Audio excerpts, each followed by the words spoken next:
જ્યારે મારી પર ગુસ્સી ટોક થઈ, મારે સમાજને પૂછવું જોઈએ, 100% પૂછવું જોઈએ. આ સમાધાન કર્યું છે મેં, તો મારે સમાજને પૂછવું જોઈએ. પણ ક્યારે મારા આખા પરિવારને જેલમાં નાખી દીધા. જેલમાં નાખ્યા પછી સમાજના સૌથી પહેલાં મારે રાજુ સોલંકીને કાંઈ લેવા દેવાની કે મારી ઘરવાળી જાતિને આગેવાનોને પૂછતી કે ભાઈ મારા ઘરવાળા. તો નમસ્કાર મિત્રો, ગુજરાતી અપડેટ યુટ્યુબ ચેનલમાં આપ સૌનું હાર્દિક સ્વાગત છે.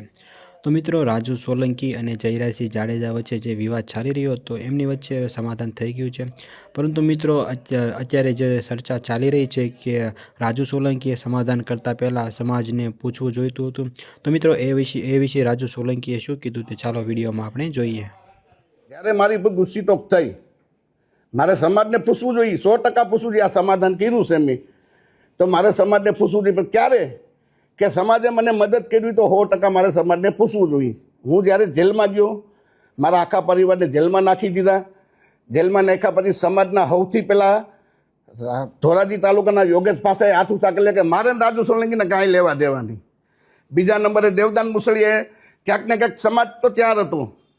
એક એવું મોટું આંદોલન થઈ રહ્યું હતું કે તમે ઊંડાકાંડને ભૂલી જાવ એવું મોટું જબરદસ્ત આંદોલન થાત તો રાજુ સોલંકી ક્યાંક ને ક્યાંક મોટો થાત. સમાજના આગેવાનો કપાત હતા એટલે આંદોલન ના કર્યું.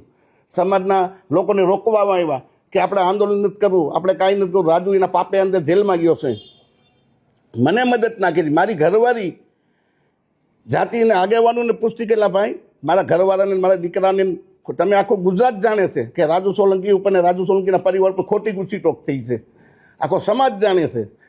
પણ ક્યાંક ને ક્યાંક સમાજના આગેવાનું વહીવટી તંત્રએ સેટિંગ કરીને અમને જેલમાં નાખવામાં આવ્યા.